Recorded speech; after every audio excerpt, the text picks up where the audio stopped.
Muito bom estar aqui, me sinto assim extremamente honrado e privilegiado de poder estar aqui com os irmãos, receber, compartilhar, repartir e dessa iniciativa, desse empenho e transmitir um pouco daquilo que é a nossa vivência, né? Aquilo que é a nossa caminhada com o Senhor. Então aquilo que eu quero compartilhar com os irmãos aqui é bem dentro dessa perspectiva assim de caminhada mesmo, relacional com Deus e com as pessoas, entender isso nessa perspectiva. Muito bom essa abordagem, né, da questão de vocação e depressão na vida pastoral, na vida do líder, do ministério.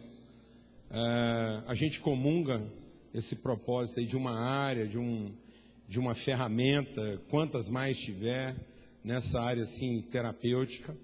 Acho até que toda área que se propusesse a fazer terapia nesse sentido aí, vocês vão ver pela palavra que eu tenho para compartilhar, tinha que ter uma cachoeira, viu, Anderson? A cachoeira não é acidente topográfico. Eu acho que para ter terapia boa mesmo tem que ter cachoeira, para ter uns banhos de descarrego, então tem que fazer descarrego mesmo, entendeu? É porque às vezes, rapaz, a religião vai roubando alguns termos, depois a gente fica com dificuldade de usar uma coisa que é própria, né? Que nada mais próprio do que dar um banho de descarrego, que é tudo que o Espírito Santo faz à luz da palavra. Derramarei do meu espírito água caindo, cachoeira e correndo, para fazer um descarrego, uma lavagem daquilo. Nós somos lavados pela lavagem de água pela palavra. Se tem alguém que anda falhando com a comunidade em não dar banho de descarrego, somos nós. Entendeu? Amém. Geralmente eu cometo o mesmo erro, assim, o mesmo equívoco que o Anderson comete. Eu começo a pregar e às vezes deixo para ler o texto muito no final, depois o povo fica assombrado, achando que, pelo amor de Deus, de que tamanho vai ser essa mensagem, agora que o cara resolveu ler a Bíblia. Então, já que eu sou a segunda sessão aqui, e então, se estivesse sendo gravado, deve ser complicado para os caras. Nós já estamos na segunda sessão e o cara já começou abrindo, falando de banho de descarrego. Então, assim... Então, amados, abra sua Bíblia lá no Evangelho de João, no capítulo 4.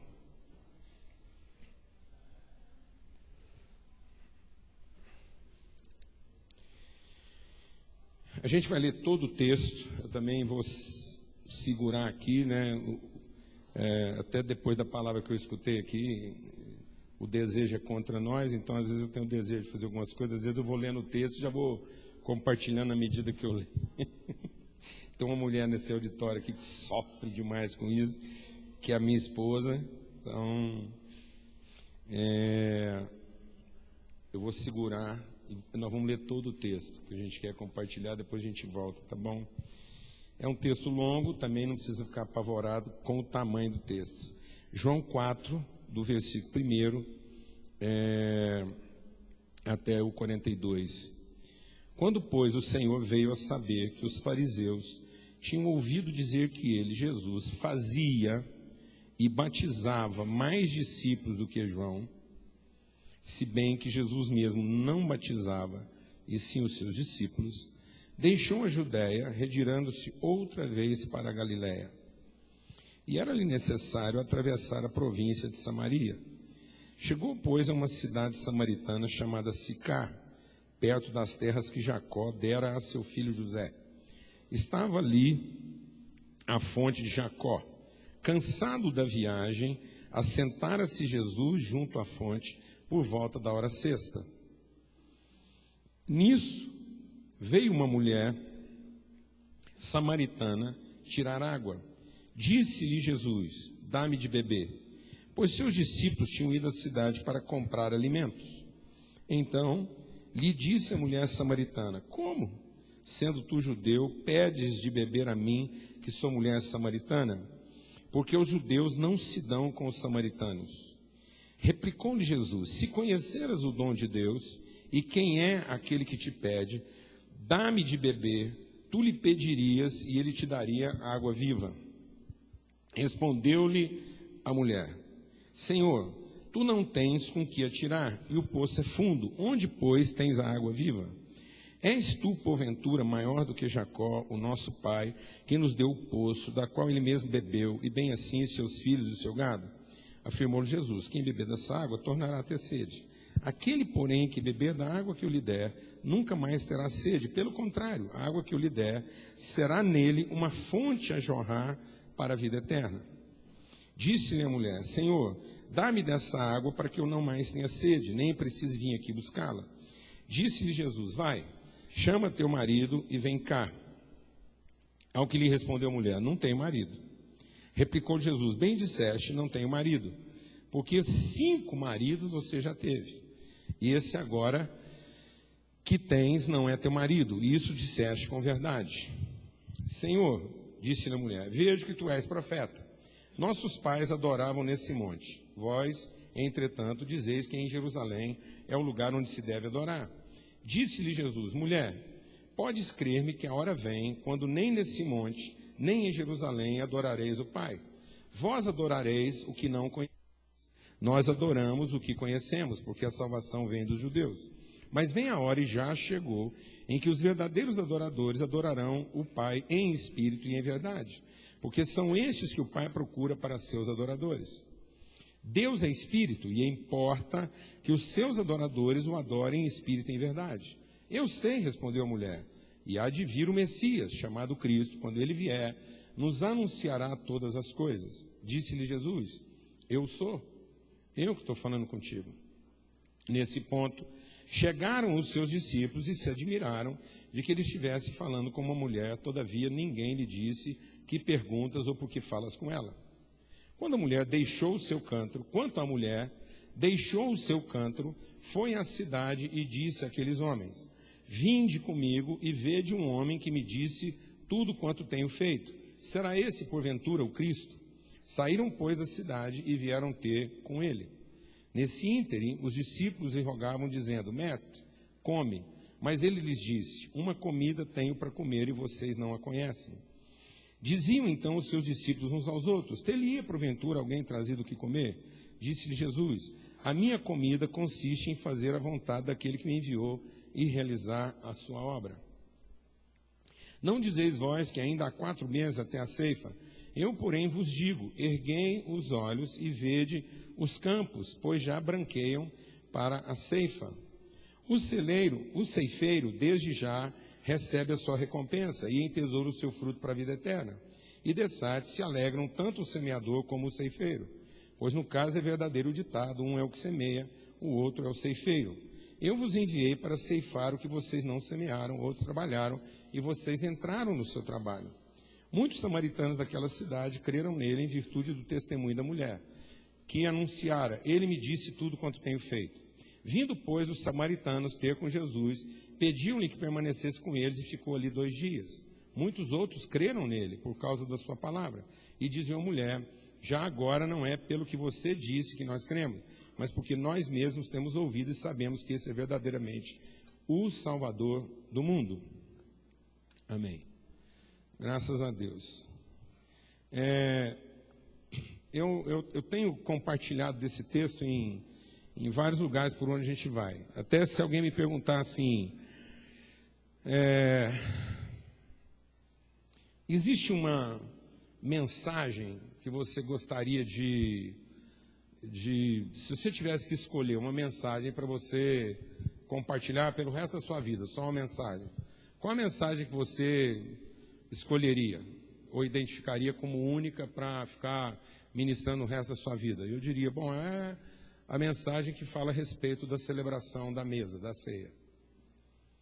Então, se eu tivesse que escolher um ensinamento para o resto da vida, seria ensinar sobre a teologia e a compreensão e o discernimento da mesa. E por quê? Porque Paulo diz que porque nós estamos perdendo, nós perdemos o sentido da mesa.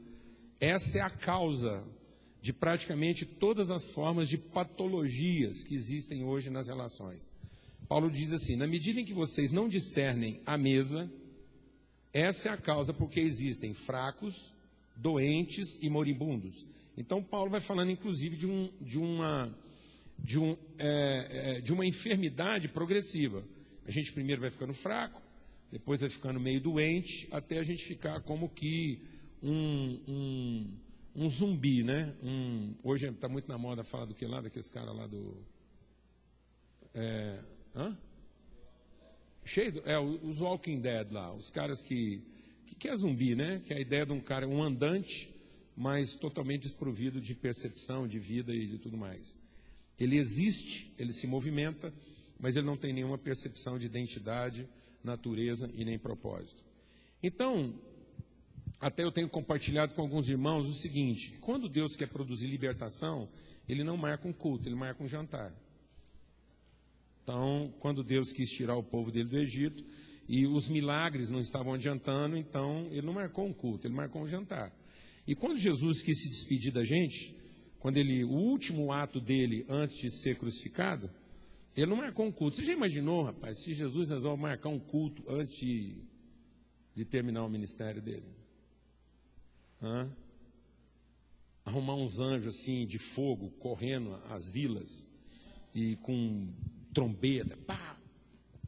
Vai ter um culto em Jerusalém e quem vai estar pregando é o Messias. Aí você imagina o culto, coral angelical, tocando aquelas músicas todas, não é esse trem desarrumado que nós arrumamos, não, um trem bom mesmo. E aí, entendeu? E aí, depois aquela introdução, aquele negócio todo, fogo, entendeu? Aí entra Jesus para pregar aquela mensagem arrebatadora. Aí ele manda 2 anjos trazer lá o Pilatos. O Pilatos vem de joelho, arrastado, mão para trás. Entendeu? Pensa. E Jesus dando ordem no Pilatos: fala seu nome. Entendeu? Velho. Trem forte, né? Não. Não é esse demoninho que nós estamos encontrando em encruzilhada, não. Estou falando lá do trem ruim mesmo, lá no Pilatos. Entendeu? Caifás. Caifás vinha arrastando com uma serpente. Entendeu? Beijando o pé de Jesus, chamando ele de Senhor.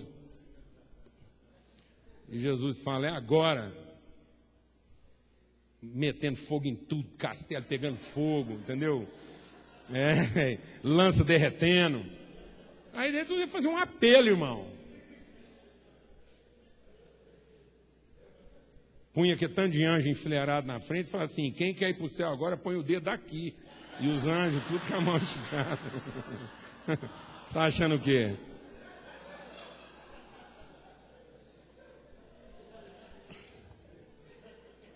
Mas não.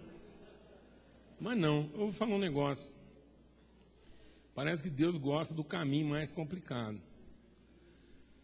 O cara marca um jantar escondido, 12 pessoas, para abrir a intimidade dele, depois lavar o pé daqueles caras, dar umas recomendações, um jantar fraco, só um pão e um vinho. Entendeu? Um trem assim, não é esse jantar que a gente organiza. Entendeu?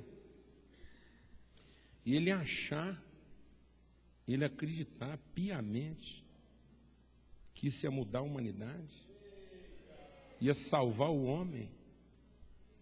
O que Deus tem na cabeça, irmão? Entendeu?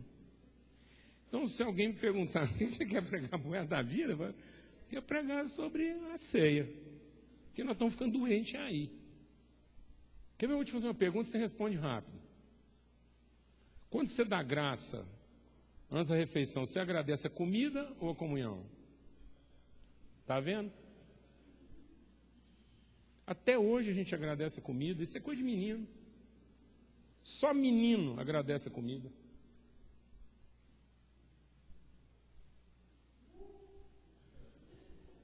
Amém, irmão? Isso aqui é um encontro de pastores. Eu vou te fazer outra pergunta, você responde rápido, mas responde rápido. É um encontro de pastores. Você vai na padaria por causa do pão ou por causa do padeiro? E na padaria por causa de pão é coisa de menino. Isso é coisa de criança, é coisa de gente mal resolvida.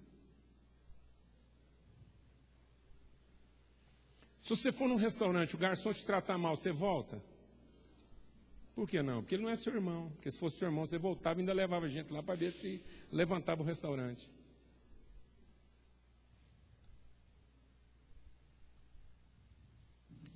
E aí, se alguém fala assim, mas se você tiver a oportunidade de pregar uma mensagem, você não vai voltar lá mais.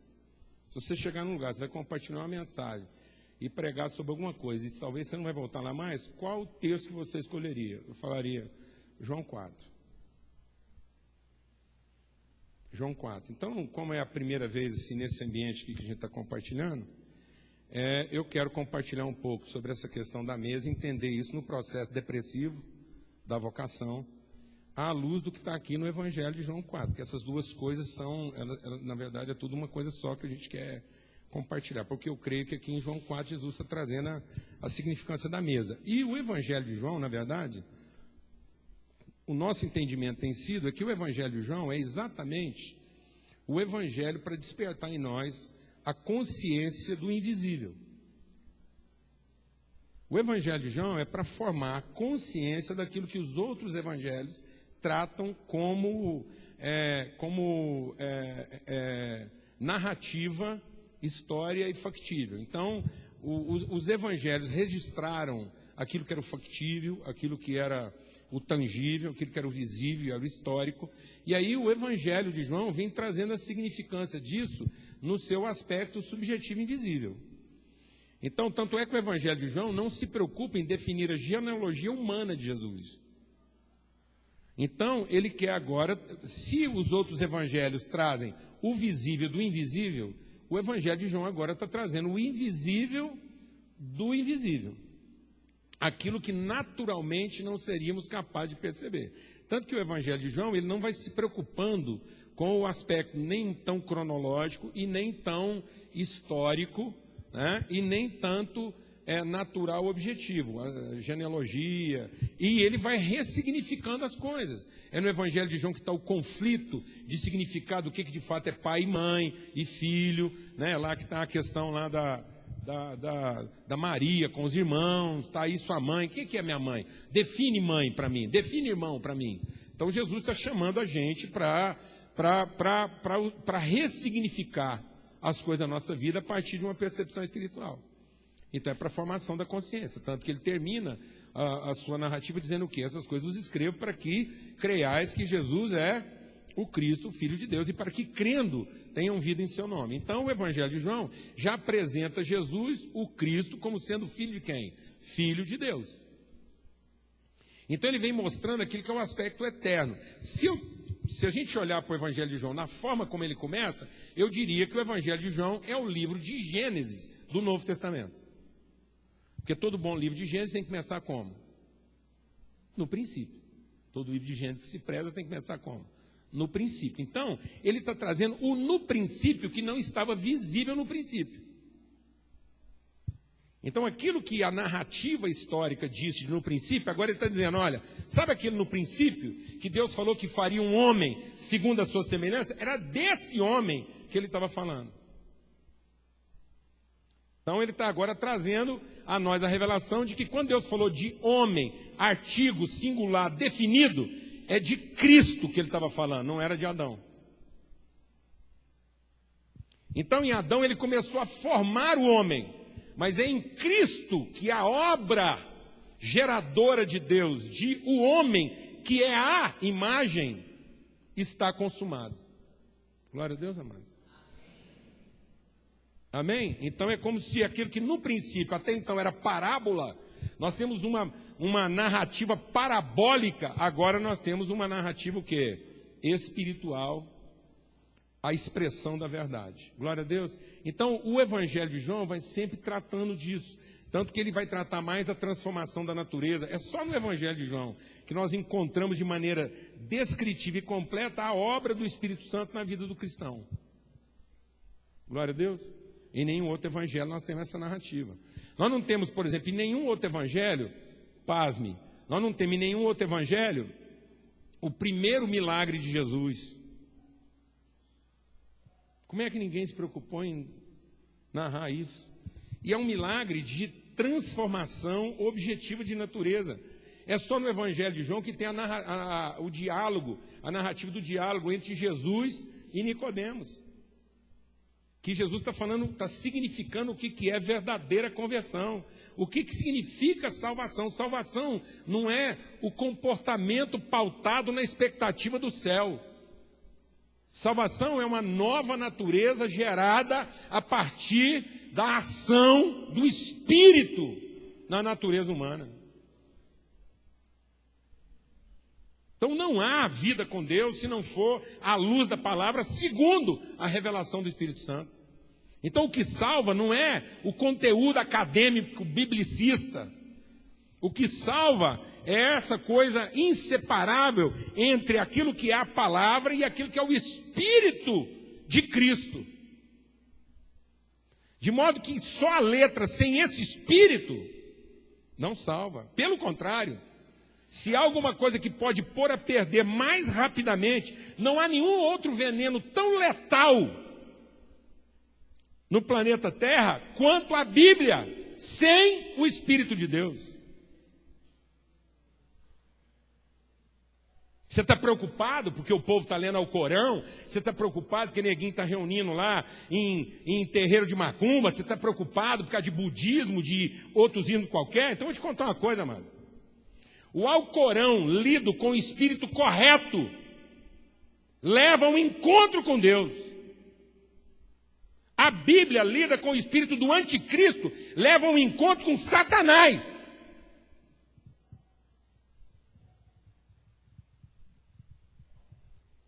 Entendeu, irmão? Porque a letra mata. O Alcorão engana. A letra bíblica mata. Porque nem tudo que Deus falou é o que Deus disse. E quando o diabo quer matar alguém, entrega para ele o que Deus falou, que não é necessariamente o que Deus disse. Só é o que Deus disse com o espírito com que ele disse. Amém, irmãos? Aleluia. Por isso que nós precisamos de um testemunho da verdade, mais um testemunho da verdade. Não é para conferir se a letra está certa, é para conferir se o Espírito é o mesmo. Aleluia, irmão. Por isso que eu nunca saberei se é verdade a partir de um sim, e nem a partir de dois sim. Eu só saberei se é verdade quando a partir de um sim, alguém se dispõe a colocar o seu espírito em favor de confirmar o sim do outro. E eu tenho um amém. Aleluia, irmão. Então a glória de Deus se revela a partir de um sim e um amém. Porque um concordou em colocar sua fé em favor de dar testemunho da verdade na vida do outro. E isso é o Espírito de Cristo. Aleluia. Amém. Então, o Evangelho de João vai nos levando para esse universo, o universo do invisível, que é o universo concreto. O universo, deixa o Espírito de Deus ministrar o seu coração, amado. O universo concreto do cristão não é o aparente. O universo concreto do cristão é o subjetivo, é o invisível. Glória a Deus. Amém?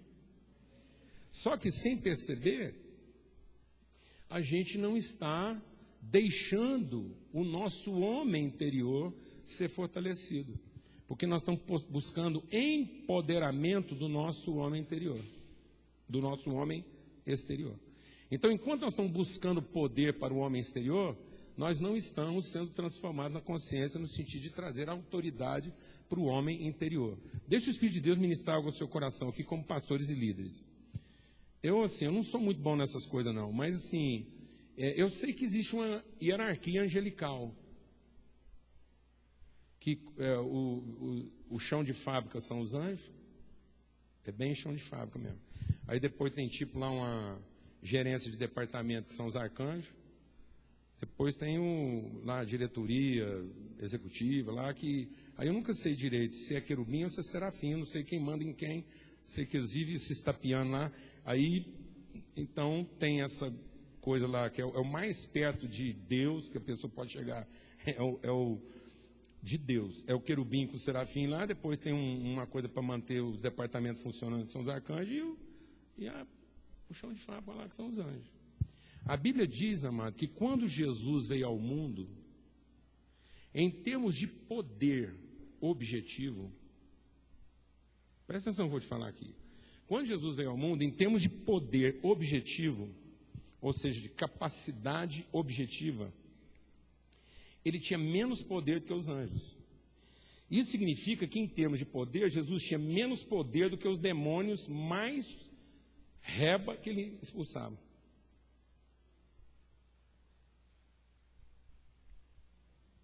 Entendeu? Jesus nunca expulsou demônio a partir do seu poder.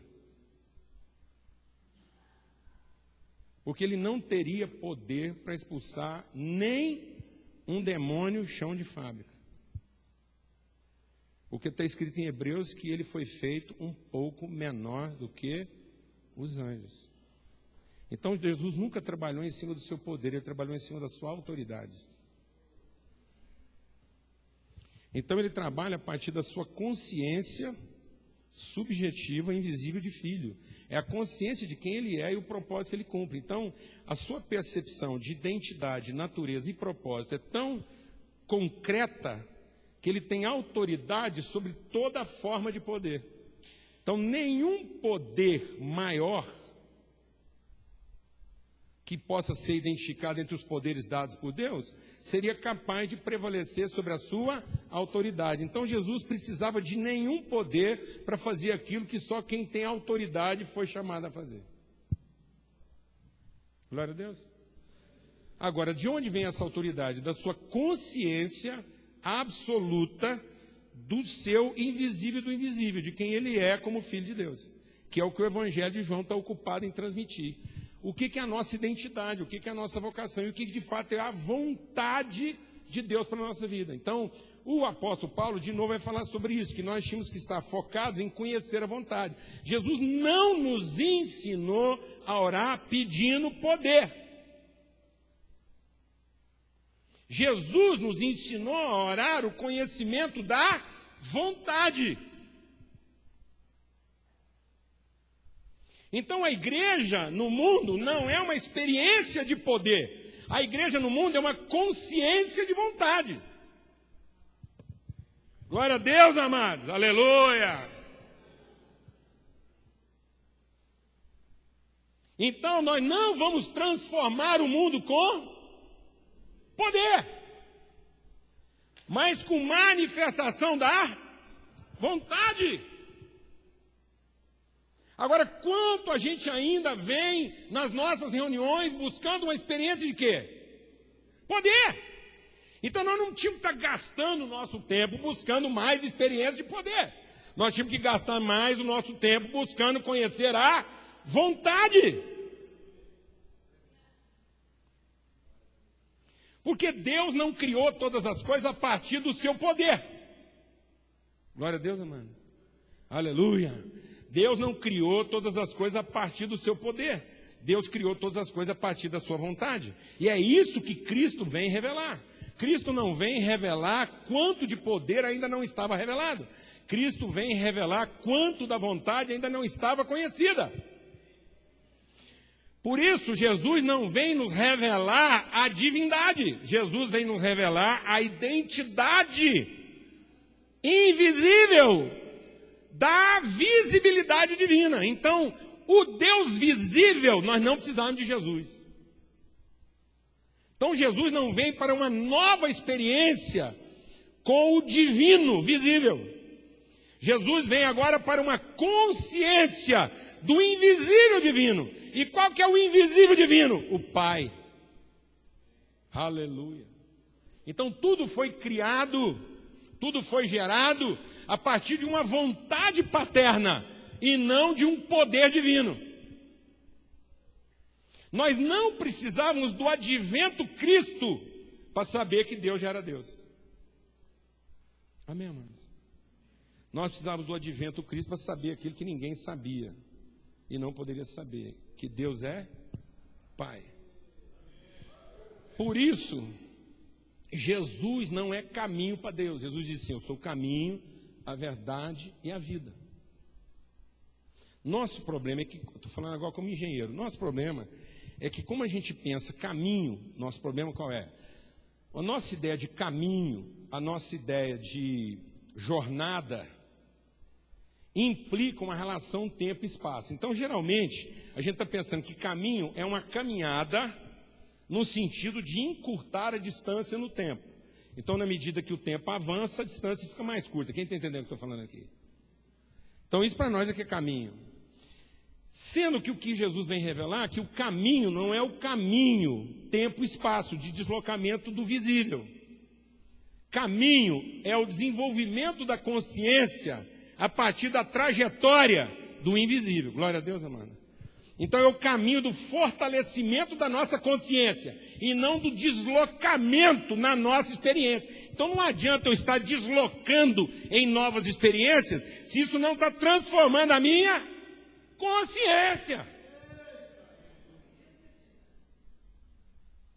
Não adianta experiências de poder se isso não está trazendo consciência de vontade. Glória a Deus, amado. Até porque, amado, Deus é onipresente. Então, qual o sentido de abrir um caminho para quem está em tudo quanto é lugar?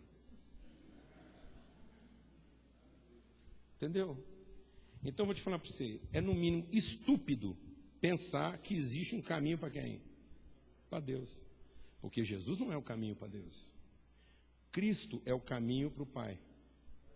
Aleluia. Então, Cristo é uma caminhada de transformação da consciência para conhecimento do Pai, para que ao final dessa experiência de conhecimento, dessa consciência transformada, eu fique tão parecido com o meu Pai, tanto quanto eu posso ser. Aleluia. De modo que quem vê um filho, vê o Pai que o enviou. Porque o que estava no princípio não era a crise de um Deus. Entenda que eu vou falar crise não no sentido negativo. Estou falando crise no sentido positivo. Então não era uma ebulição de poder. Era uma ebulição de amor. Era o Pai que estava em crise de amor, querendo amar com todo o amor que Ele é. Aleluia. Então, a crise dele era de gerar uma família. Glória a Deus, amado. Aleluia. Então, era Deus querendo ser conhecido no seu amor e não experimentado o seu poder.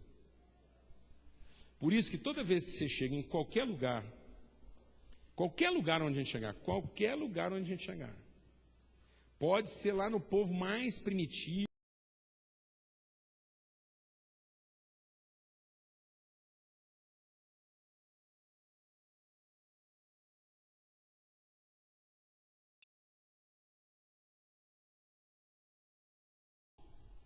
então o povo não precisa de nós para organizar culto.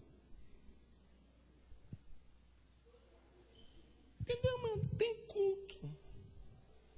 Amado, entre os macacos tem culto. O macaco faz culto. A cachorra lá de casa, criada na rua, nem pedigree tem. Andarilha, vagabunda, tirando ela da rua. Entendeu? Sabe qual é a primeira coisa que essa cachorra aprendeu a fazer lá em casa? Você não sabe? Culto. Menina, você tem que ver os cultos que ela faz quando ela está com vontade de fazer xixi, de comer, de passear na praça. Ela dança, ela ora em línguas estranhas.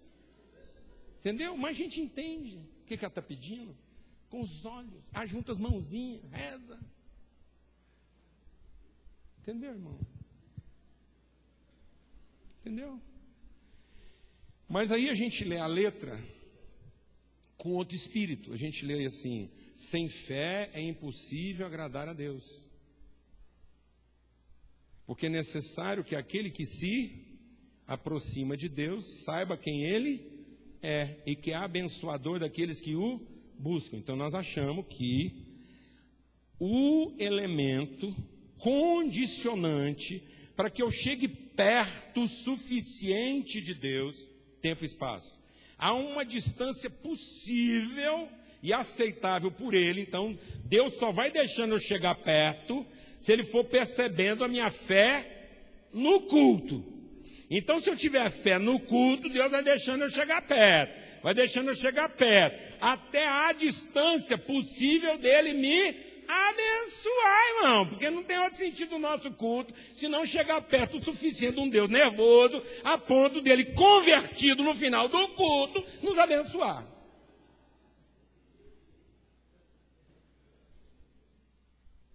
Porque nós já interpretamos próximo o quê?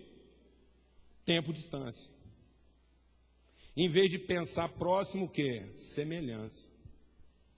Então, sem fé, é impossível ter uma relação agradável com Deus, que na sua vontade quer que nós sejamos seus próximos, suas expressões visíveis mais próximas do invisível.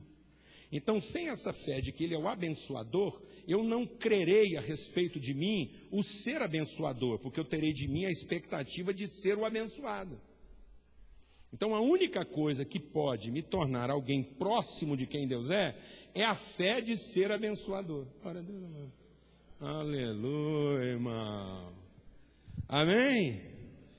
Porque agora eu não sou mais alma sobrevivente, eu sou espírito doador de vida. O último Adão. Ora, se tem um último Adão, é porque então aquele Adão não era primeiro e último, glória a Deus. Que a coisa só estaria completa no processo construtivo do homem em quem? Em Cristo. Então, até Cristo, nós não saberíamos o que é um homem na sua plenitude, quando Deus falou da sua vontade de fazer um homem que fosse a semelhança dele. Então, não é homem se não for Cristo. Amém? Não é homem se não for abençoador, glória a Deus. Então, se não é Cristo e não é abençoador, não é homem, é animal, terreno e demoníaco. Então, toda forma de cultura de pretender ser abençoada é animal, terreno e demoníaco. É a exploração inteligente e cognitiva da nossa condição primata. Então, a gente nasce instintivo, evolui intelectualmente e cognitivamente para uma forma inteligente de continuar instintivo e a gente passa a ser intuitivo. Então, na nossa intuição, a gente presta culto, mas Deus quer nos levar a uma condição de intencionalidade, em que o nosso encontro não seja a minha intuição religiosa de ser abençoada, mas seja a minha intenção espiritual de abençoar. Amém, amados? Porque agora eu tenho mente de Cristo. Então, o propósito de Deus é Cristo em nós, de modo que todos nós tenhamos mente de quê? Mente de Cristo. Então, isso aqui tudo é um encontro de quê? De Cristos. É o corpo de Cristo. Então, como nós estamos fazendo todas as coisas, inclusive comer, sem discernir o corpo, nós estamos chamando maldição para nós mesmos, até quando nós estamos fazendo culto.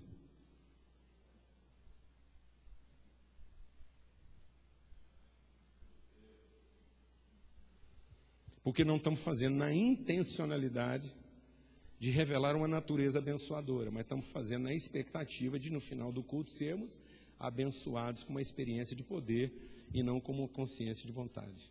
Então, Deus quer que em todos os nossos encontros seja gerada uma consciência de que o dom de Deus em nós nos torna Cristo do irmão.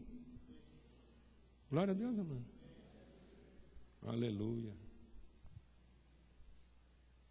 O que tem isso a ver com o texto? É porque o texto aqui, Jesus vai tratar. Então, quando eu olho para a Bíblia, né? Para a Bíblia como um todo, para a palavra de Deus como um todo, mas especialmente para esses textos de João, depois você vai meditar sobre o Evangelho de João com outros olhos, com outra percepção. O que é que Deus está querendo me revelar do subjetivo, daquilo que não é aparente? O que é ser uma natureza? O que é nascer de Deus? É o único Evangelho que vai dizer: todos quantos o receberam, receberam o poder de serem feitos o quê? Filhos de Deus. Gente que não nasceu da carne, nem da vontade do homem,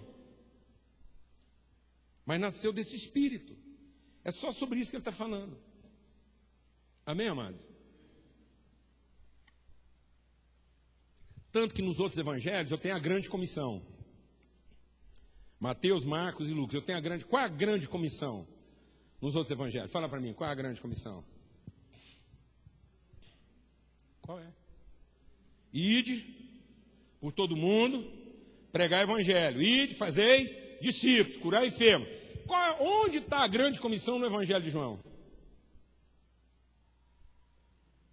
Está vendo? A gente tem dificuldade de achar. Assim como o Pai me enviou, eu envio vocês. Recebam o meu Espírito. Aqueles a quem vocês perdoarem os pecados serão perdoados. Então a grande comissão não era a operação de sinais visíveis. A grande comissão é um espírito reconciliador das relações. Então Jesus diz: vocês só entendem o poder. Como vocês só entendem o poder, eu curo os seus doentes. Mas eu quero que vocês saibam que o Filho do Homem não veio ao mundo com o poder de curar doentes. Ele veio ao mundo com a autoridade de perdoar pecados. Porque essa é a vontade do Pai, a reconciliação dos seus filhos. Aleluia, irmão. Aleluia. Por isso que a vontade do Pai é simples. O que é uma bem-aventurança? A bem-aventurança é um pai que trabalha para trazer pão para casa, encontrar uma mulher alegre e não rancorosa, e uma mesa cheia de quê? De filhos.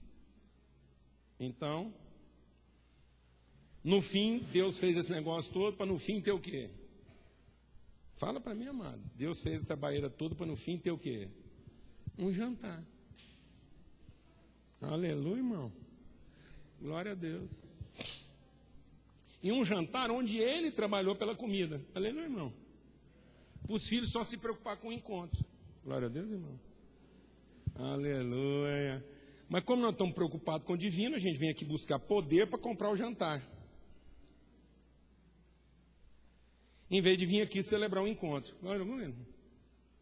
Aleluia. Então, se a gente preocupasse menos em buscar dinheiro para comprar o jantar, a gente entenderia que a mesa não é para agradecer a comida. A mesa é para agradecer o encontro, irmão.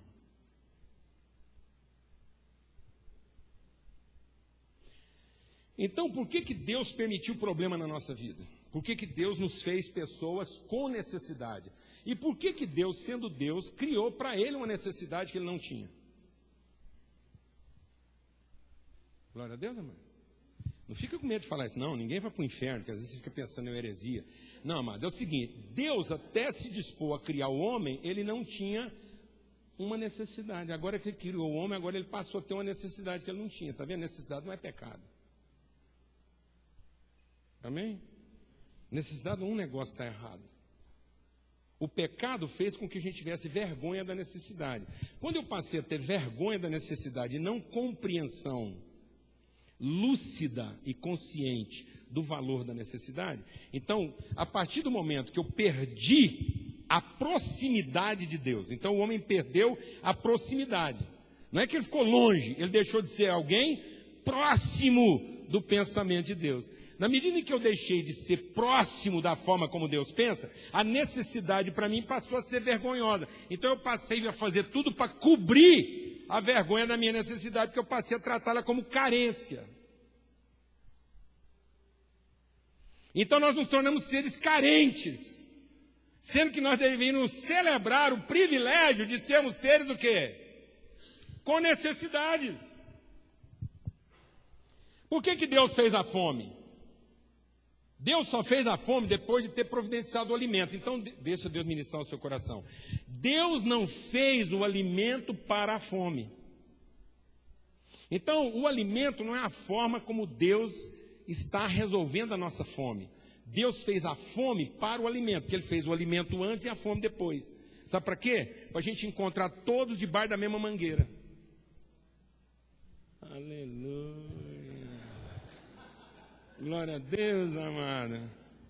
Porque se não fosse a fome, a gente não se encontraria onde há alimento. Aleluia, irmão. Glória a Deus. Agora você está começando a entender como é que Deus pensa. Então, na verdade, Deus não está preocupado em resolver a fome. Deus está preocupado em promover o encontro. Glória a Deus. Então, resolver a necessidade é coisa de pessoa mal resolvida, incrédulo. Só incrédulo está querendo usar a fé para resolver o problema. Só gente incrédula que não conhece o coração do Pai acha que o problema existe e que Deus nos deu a fé para resolver o problema. Não, amados.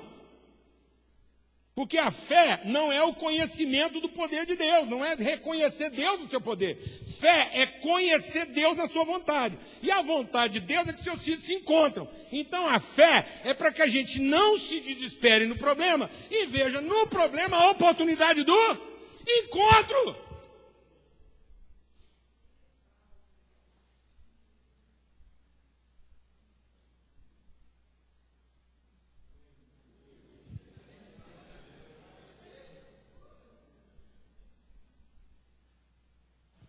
Quando um incrédulo fica doente, ele fica desesperado nas crenças dele, para usar a crença dele para ficar livre da doença. Mas quando um filho de Deus fica doente, com um filho de Deus, ele não quer melhorar. Ele quer piorar. Porque, em tese, se ele é um filho de Deus, quanto pior ele fica, mais cedo ele volta para encontrar com o papai.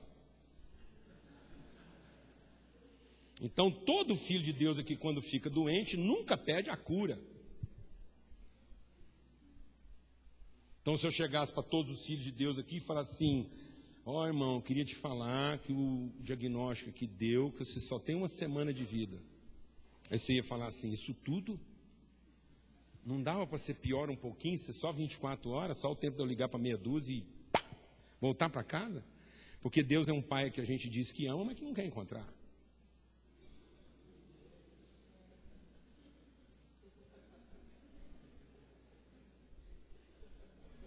Amém, irmão? Então,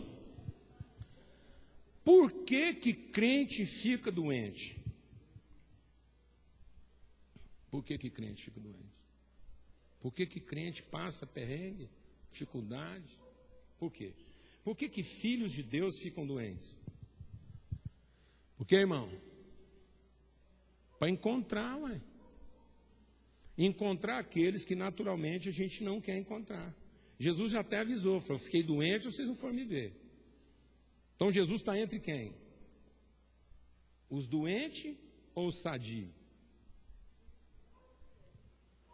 Parece que Jesus está do lado de lá, meu irmão. Entendeu? Glória a Deus, amado. Então, a gente passa muito perrengue na vida, porque é a forma que Deus tem de nos arrastar para um povo que Ele quer levar conhecimento, e que nós não iríamos lá naquele povo se não fosse o quê? O problema. Por isso nós queremos imediatamente resolver esse povo, em vez de conhecer, em vez de amar, em vez de desfrutar o encontro. Como se a pessoa fosse o problema. Alguém está entendendo o que eu estou falando aqui ou não? Então, esse texto vai falar disso. Por que esse texto fala disso? Porque Jesus está abordando aquilo que é a nossa necessidade mais primária: fome e sede. O texto todo aqui, ele transita em torno de quê? Em torno de fome e sede. E aí Jesus trata a questão da necessidade. Ele diz assim: eu tenho necessidade de passar em Samaria. Então Jesus está dizendo que na vida do cristão a necessidade não é pão e água. Jesus diz: eu tenho uma comida para comer que vocês não conhecem. Ora, que comida que é que alimenta o Espírito de Cristo? Que comida fortalece o seu homem interior? Fala para mim, amado. O culto? A comida? Não, amado. Que comida alimenta o seu homem interior? O encontro. Por isso que quando Jesus celebra a ceia, ele diz: tenho desejado ardentemente comer convosco essa ceia. Então o alimento preferido de Jesus não é o pão e o vinho, é o convosco. Então o que Jesus quer alimentar na nossa vida é o encontro, e não a satisfação da necessidade. Tanto que o texto vai dizendo isso aqui. O texto vai mostrando para a gente que a questão não era essa, certo? Ele chegou lá, estava ali uma fonte, ele estava cansado, ele estava com sede. Então ele foi apontando necessidades o quê? Reais. Ele foi mostrando que as necessidades vão levando a gente para um lugar o quê? De encontro. Então todos se encontravam na fonte quando estavam com fome ou sede. Só que Jesus entendia que aquele era o lugar de encontrar pessoas que precisavam conhecer quem? O Pai. E porque não conheciam o Pai, estavam vivendo escravos das suas carências. Entendeu, irmãos? Então, presta atenção. Ao mesmo tempo, deixa Deus ministrar no seu coração, ao mesmo tempo que na compreensão de Jesus como Filho de Deus, a necessidade produz o encontro, na vida dos discípulos, a necessidade produziu o desencontro. Porque a necessidade dos discípulos era maior de comprar comida, e por isso eles foram para a cidade comprar comida. Agora veja que coisa curiosa. Quando Jesus conversa com aquela mulher e revela para ela a vontade de Deus, ele diz: se você soubesse o que Deus já te deu. Quando essa mulher entende isso, a primeira coisa que ela faz é deixar para trás o seu cântaro, porque agora ela conhece algo que Deus já deu, que pode libertá-la da expectativa do que ela não tem. Então é a consciência do que Deus já nos deu, a convicção do que Deus já nos deu como pai aos seus filhos, a convicção de que nós somos filhos de Deus, porque Ele é o Deus doador e abençoador de nós, que vai transformar nossa consciência a respeito de nós mesmos. O que simbolizava aquela mulher nas suas carências? O seu cântaro vazio. Então ela, a partir do momento que ela ouve de Jesus o quê? Ela não ouviu de Jesus uma receita. Jesus não tocou na questão profissional dela, Jesus não tocou na questão religiosa, ele não perdeu tempo em ensinar para ela que os dogmas religiosos dela estavam equivocados, ele não perdeu tempo em dizer o que ela tinha que fazer com o sexto homem que ela estava morando. Não, se fosse nós já ia dar uma enquadrada. Nós já ia puxar a ficha daqueles 5 casamentos, fazer uma retrospectiva, para não dizer outro nome. Então a gente já ia fazer um negócio lá, sério. Enquadrar a mulher. Dar um manual de culto para ela. Aquela mulher está com um problema em todas as áreas da vida dela. Aquela mulher está com um problema espiritual, religioso, porque ela não sabe o lugar certo de fazer culto. Ela está com um problema relacional íntimo, porque ela está no 6º casamento. Ela está com um problema profissional, porque ela não aguenta mais aquela atividade de ir lá buscar. Ela está com um problema social, porque toda a vida dela era pautada de preconceito entre judeus e samaritanos. Define aquela mulher: depressão. Uma mulher cansada em todas as áreas da sua vida, infeliz, insatisfeita com tudo que ela fazia. Seja no âmbito espiritual, no âmbito relacional, no âmbito profissional, no âmbito social, comunitário, tudo. Tudo nela era negativo, toda a contabilidade daquela mulher era negativa. Jesus só diz uma coisa para ela: se você soubesse o que Deus já te deu, se você entender isso, isso fará em você uma fonte que salta para a vida eterna. Aquela mulher entendeu isso, deixou para trás o seu cântaro vazio e foi para a cidade. Não foi um ano de discipulado, irmãos. Deixa Deus ministrar o seu coração. Jesus não fez 1 ano de discipulado com aquela mulher. Jesus não aplicou para ela as 10 leis, 20 leis espirituais. Jesus não fez um passo a passo. Jesus não matriculou ela, nada. Jesus trabalhou com ela um conceito simples, fundamental e essencial, espiritual. O que Deus já te deu, não é o que você vai alcançar a partir do que você vai fazer para merecer ser o que você ainda não é. É a consciência imediata de quem você já é, a partir do que Deus já te deu. Nós estamos escravizando as pessoas. Em vez de trabalhar vocação, nós estamos trabalhando condições claras de depressão. Vocação é uma consciência clara de identidade, natureza e propósito. Quem nós somos em Deus, que virtudes esse ser em Deus foram atribuídas a nós e qual é o propósito redentor dessas virtudes na medida em que nós damos materialidade a elas em favor dos outros. Então tudo é uma questão de direção e sentido. Quem nos ensinou a olhar para o céu e entender o céu como destino foi Satanás. O diabo não tirou Deus da nossa vida. O diabo só colocou ele no fim. Então quem ensina uma teologia que começa no homem e termina em Deus é Satanás, é Lúcifer, é o anticristo. Quando Deus se torna uma expectativa, ele se torna a pior e mais doentia e mais deprimente de todas as expectativas.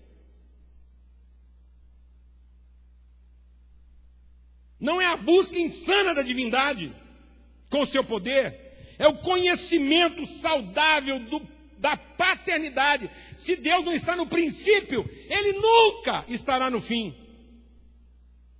Se ele não é a origem, se ele não é o sêmen, se ele não é a semente, se ele não formata a natureza e a identidade, se não entendo que eu nasci dele, ele não pode ser a nossa pretensão. Porque senão ele será a pior de todas as nossas ilusões. E é isso que está deprimindo a gente. Então, quando essa mulher entendeu isso, ela deixou para trás o símbolo das suas carências. E sabe o que é interessante? Eu tenho 7 minutos. O que é mais interessante é que aquela mulher, quando ela está saindo para ir para a cidade, em direção inversa, os discípulos estão vindo. Então, na medida que ela está saindo, os discípulos estão chegando. Da mesma cidade. Quantos discípulos? No mínimo 12. Talvez 70. Talvez 120. Esses caras, em grupo, majoritariamente de homens, passaram horas na cidade, não trouxeram uma alma para Jesus. Aquela mulher,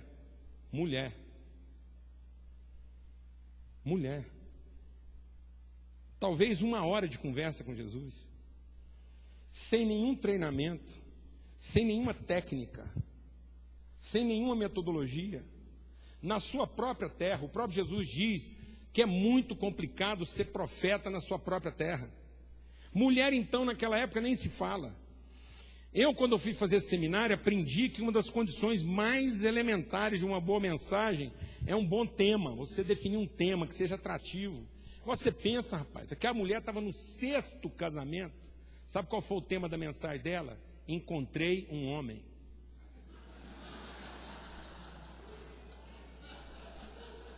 Não, companheiro. Pensa um trem desse. Se tinha uma coisa que aquela mulher era conhecida na cidade, era pela sua capacidade de quê? Encontrar homem. Não interessa o que os homens falavam, não. Interessa que ela encontrava homem e para ela isso era suficiente. Como é que essa mulher trouxe a cidade inteira para Jesus e os seus discípulos não trouxeram ninguém? Por quê? Porque eles foram na cidade comprar comida. E ela foi para a cidade como quem deixou para trás suas carências.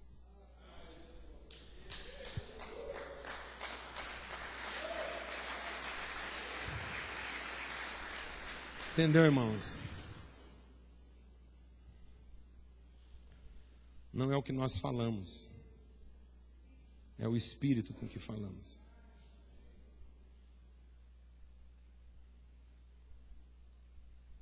Nós não fomos chamados para pregar uma mensagem. Nós não fomos chamados para dar testemunho. O Espírito Santo não nos dá poder para dar testemunho. O Espírito Santo nos deu poder para ser testemunha. O homem pleno e pronto não deixou uma estratégia. Você já pensou Jesus lá na cruz? Gente, anota aí que eu esqueci de falar. É o seguinte, plantação de igreja. Pequenos grupos. Manual de culto. Não, mas sabe o que é o homem completo, o homem pleno? Sabe que foi a luz da nossa salvação? Ele diz assim: Pai, nas tuas mãos eu entrego o meu espírito. Sabe o que é a nossa salvação? É que quando ele se encontrou conosco, ele diz assim: recebam o meu espírito. Sabe qual que é a nossa salvação? Ele diz: um dia eu vou embora. Sabe o que eu vou deixar para vocês? O meu espírito. Sabe por que Deus coloca problemas à nossa volta? Não é para que eles sejam resolvidos. É para que nós possamos compartilhar com as pessoas o Espírito. Porque a obra completa da salvação é o amor do Pai, a graça do Filho, e não é o poder do Espírito Santo. É a comunhão do Espírito Santo. Então a obra da salvação não se completa na graça. A graça é o fundamento factível, evidente, da referência. A referência da nossa salvação é o amor. A evidência da nossa salvação é a graça. Mas a consciência da nossa salvação é a comunhão. Se nós não estamos vivendo em comunhão, se nós não entendemos que o problema é para que a gente possa ser solidário, carregar as cargas uns dos outros, sacrificar a nossa própria vida em favor uns dos outros, então o que vai salvar não é a sua pressa em querer resolver o problema da pessoa, é a sua calma em desfrutar do encontro. Entendeu, irmãos? Então, quando um crente vai para o hospital, é para fazer o quê? Para encontrar os irmãos dele. Quando um filho seu está com problema, é para quê? Para você encontrar os irmãos dele que você não conhecia. Então Deus manda filhos dele para a nossa casa. E às vezes os filhos que ele manda para a nossa casa vão nos arrastar para um povo que a gente não conhecia. Glória a Deus, amado. Mas nós ficamos aqui discutindo formas de resolver o problema, em vez de ir lá e conhecer o povo. Glória a Deus, irmãos. Aleluia. Nós estamos com pressa de resolver a fome, em vez de ter pressa em promover o quê? Encontro. Amém? Porque é no encontro que a autoridade, pelo conhecimento da vontade de Deus, que essa é a vontade de Deus, que os irmãos vivem em comunhão. Agora presta atenção no que nós estamos fazendo. O tanto que a nossa forma eclesiástica e litúrgica está desprovida de espiritualidade. Eu vou te perguntar uma coisa aqui, e vou te falar, eu tenho enfrentado muito problema. Eu estou enfrentando muito problema por causa desses negócios. Mas isso está me ajudando também a encontrar irmãos que eu não conhecia. Seguinte, você chamaria uma prostituta em plena atividade, não convertida, de irmã?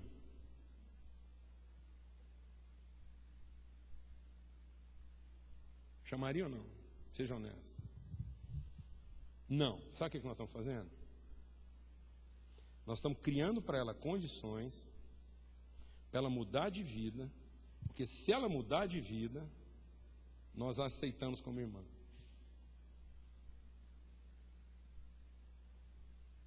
Então não vamos deixar o povo louco, irmãos.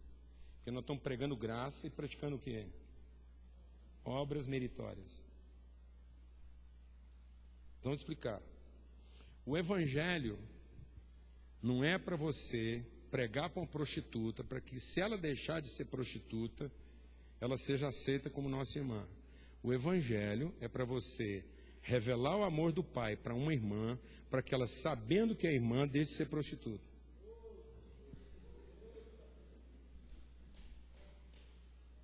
Então, amados, não é a culpa da ação que vai transformar a natureza dela. É a consciência da natureza que vai pautar o comportamento dela.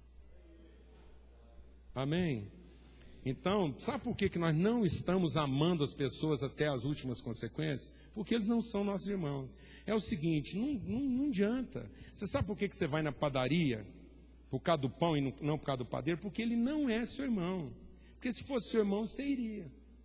Sabe por que você não volta num restaurante que te tratou mal? Porque não é seu irmão.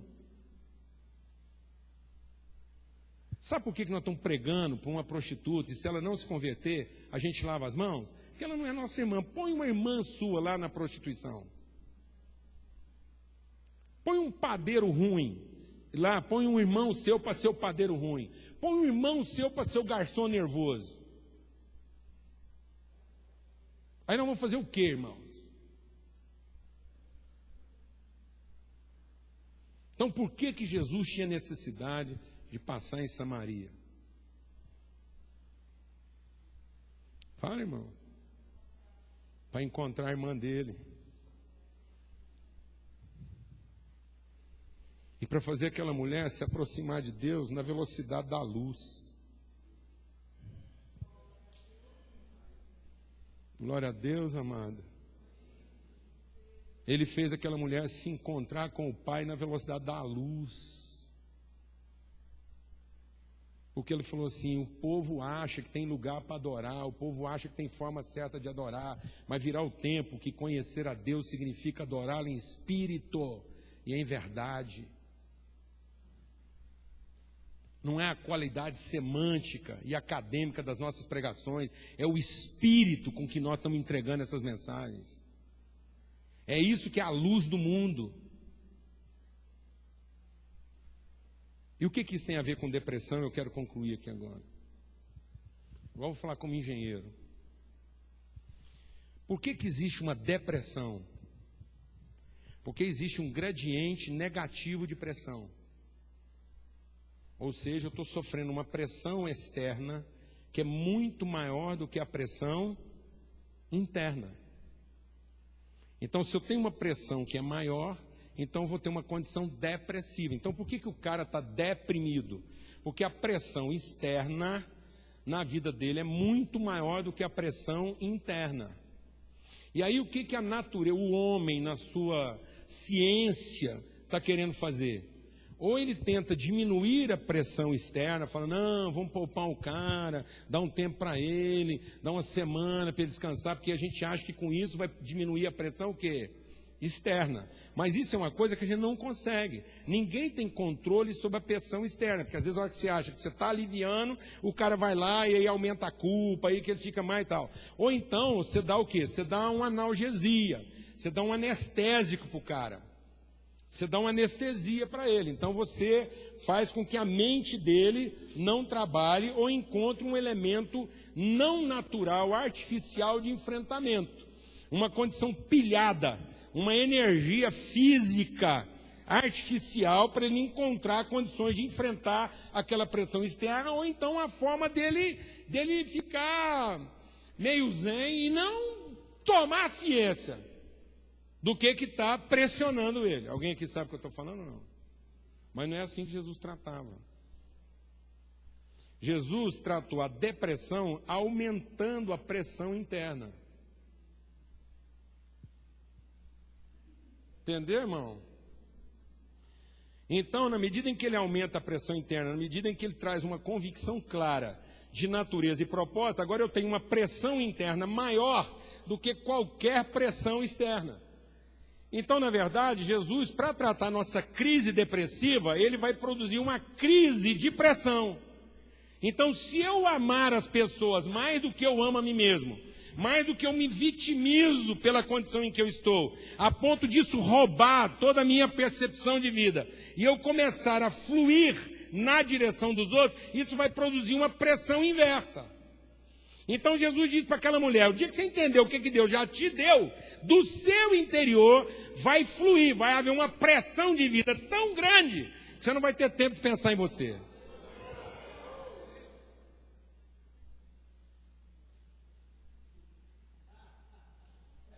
Amém, amados? Então nós não estamos precisando que Deus alivie a pressão. Nós estamos precisando que Deus aumente a pressão. Entender que Deus não deu nada para a gente fazer porque é necessário ou é importante. Desencana que você está fazendo esse trabalho porque é necessário. Não é necessário.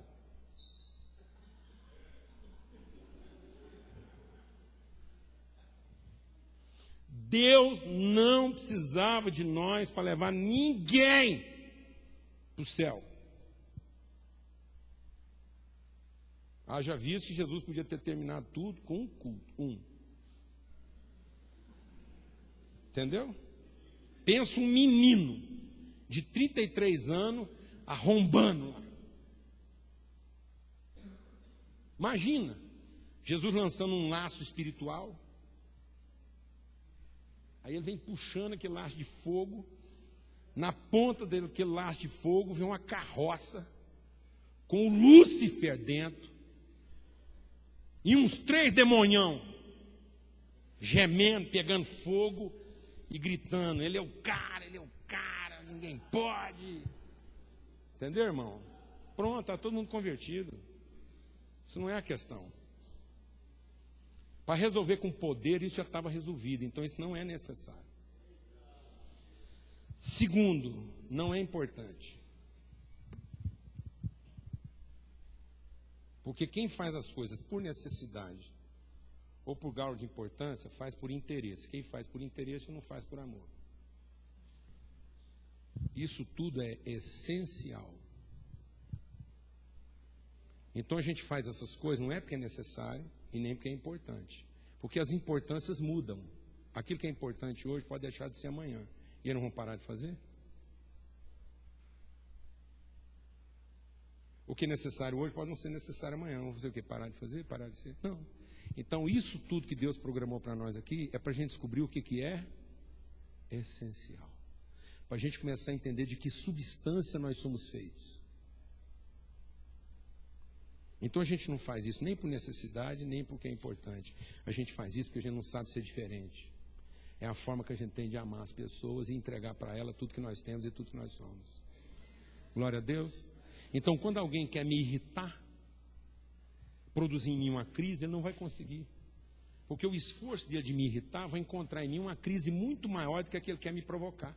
Porque eu já estou em crise de querer amar ele, de um jeito que eu não gosto. Entendeu? Porque minha carne diz para eu ter raiva do cara, de eu ficar magoado com ele, de eu ficar amargurado com ele. Mas dentro de mim tem um espírito que diz que eu não sou assim. Eu amo ele, ele quer fazer raiva. Eu falo, não, mas eu não sou assim. Aí o espírito fala, é assim, no fundo você é assim. E você ama ele, aí ele arrebenta com você. Você fala, não, mas eu quero ficar com raiva dele. Você não dá conta, você está em crise. Agora, que crise maior alguém vai provocar no você? O cara perder tempo de querer te provocar uma crise de raiva, se você está vivendo uma crise muito maior de amor. Porque não se iluda não, irmão. Ninguém irrita a gente é que se deixa irritar porque não ama. Entendeu? Em nome de Jesus. Vamos ter uma palavra de oração. Comprar comida é necessário e importante. Mas encontrar pessoas é essencial.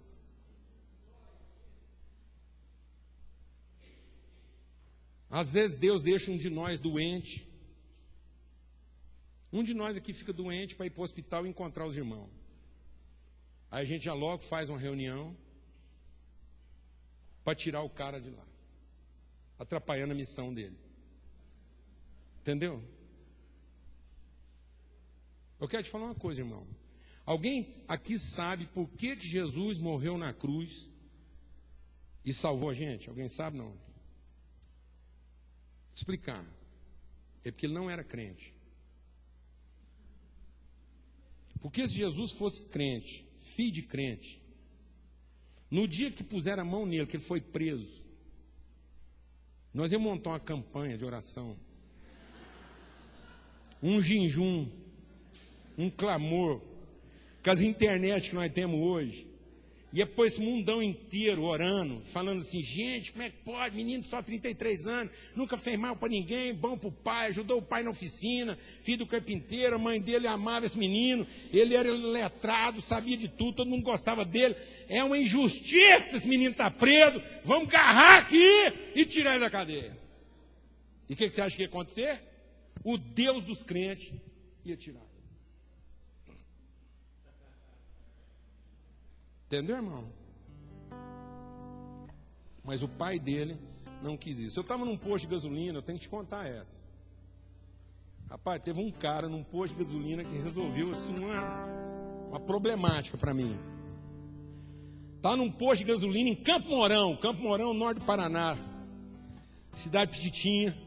Junto comigo estava um pastor que tem uma tatuagem gigante, assim, colorida no braço. Eles fizeram uma campanha na igreja dele lá, chamava Movimento Shekinah, Projeto Shekinah, sei que lá.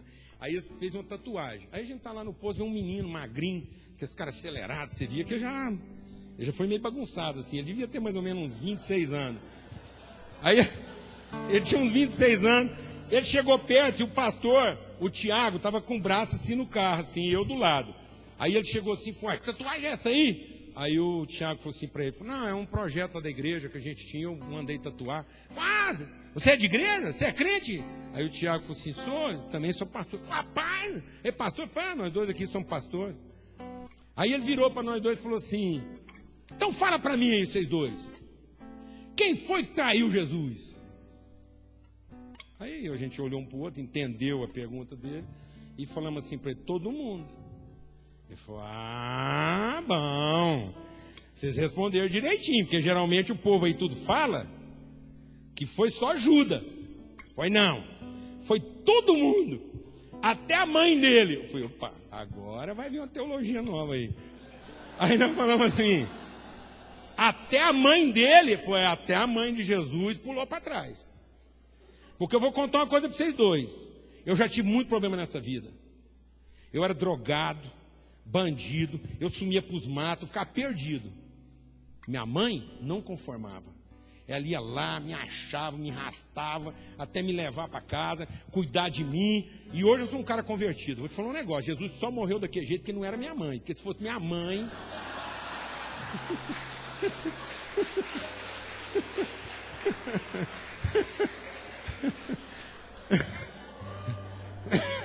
fosse minha mãe...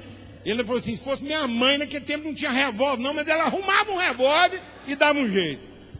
Mas ele não ia morrer lá assim, um escândalo da minha mãe, não. Eu falei, rapaz, será que é por isso que lá em Isaías, um dos textos mais messiânicos da Bíblia, está escrito que ainda que uma mãe se esqueça do seu filho, todavia eu não me esquecerei de ti? Será que não está rolando um barato de que realmente pode ter rolado assim um vacilo na Maria? Que às vezes a gente beatificou tanta Maria, né? Mas ele ajuda a gente a entender isso um pouco, né? Como que as pessoas estão olhando para nós hoje? E muitas vezes elas estão desapontadas com o que elas estão vendo na igreja, porque nós nos tornamos pessoas com pressa de resolver e não de ter um encontro. Às vezes quando tem um irmão nosso lá, que seria a nossa chance de ter alguém nosso entre os outros irmãos, a primeira coisa que a gente faz é querer tirar ele de lá, em vez de desfrutar com calma do encontro. Amém, amados? Então Deus não quer aliviar a nossa pressão. Sabe de onde está vindo a nossa depressão? De aceitar que a pressão de fora seja maior do que a pressão de dentro. E nos colocar em condições vitimizadas, achando que Deus tem que aliviar a pressão. Achando que o problema que veio sobre nós é de outro. E não é, amados. Não é de outro. Não é de ninguém mais. É só para que você encontre as pessoas que antes você não conhecia e nem iria conhecer, não fossem essas circunstâncias. É necessário passar em Samaria, porque lá tem uma comida para comer que a gente não conhece. No fim, Jesus nem bebeu e nem comeu. E, no entanto, não tinha ninguém mais pleno, mais cheio, mais completo do que ele. Amém? Pessoas que promovem o encontro, aceitam a pressão em favor do encontro, exercem uma pressão maior do que a pressão sofrida em favor do encontro. Pai, muito obrigado por esse tempo aqui, pelo teu amor, pela tua graça, pela mesa. Obrigado porque Jesus tinha que passar por Samaria, porque lá tinha uma mesa preparada. Uma mesa preparada. O Senhor sempre está preparando uma mesa. Sempre. O Senhor sempre está colocando mesas no nosso caminho, para que a gente encontre pessoas. A gasolina acaba, o tanque esvazia, por causa do encontro. A gente come um pão e volta a ter fome, por causa do encontro, por causa das pessoas, por causa das pessoas, para que a gente se encontre com os irmãos, e ao encontrá-los a gente possa ajudar a conhecer melhor aquilo que sempre foi a vontade do Senhor, ver os seus filhos assentados ao redor da mesa. Em nome de Cristo Jesus, pelo sangue do Cordeiro, ó Pai. Amém. Amém.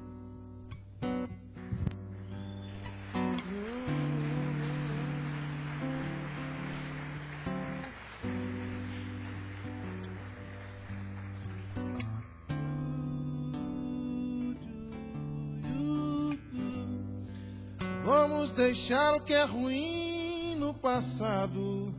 Dessas coisas não quero lembrar. No fundo do mar, um tijolo oceânico. Do passado só vou me lembrar do sorriso e do seu olhar, do aperto de mão e do abraço amigo. Nós já vivemos tanto, temos que viver. Eu não vou deixar este mundo enganar você, porque nós somos de Cristo e vamos vencer toda a luta, vamos vencer. Pois somos mais que vencedores. A escuridão não pode cegar a nós, não. Mesmo que dure uma noite, vem pela manhã o sol.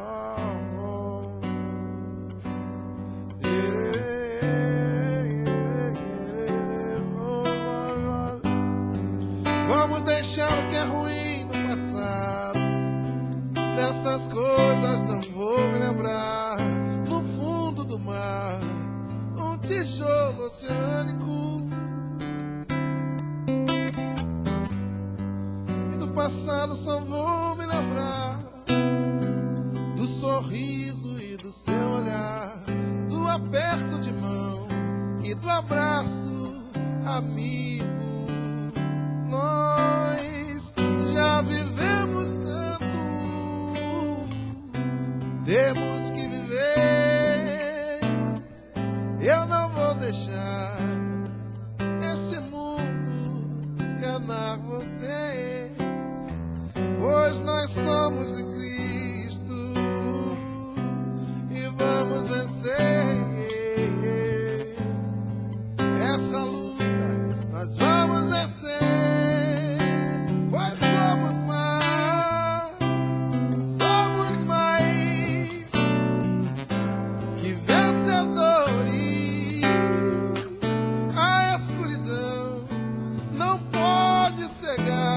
A nós,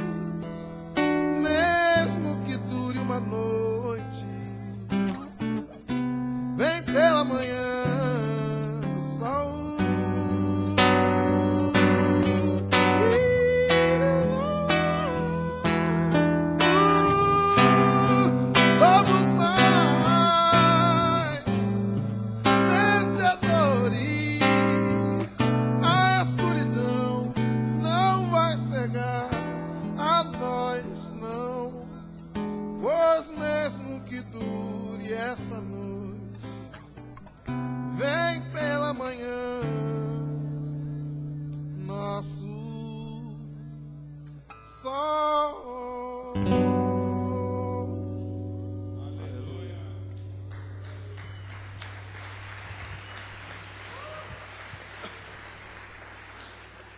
Amém.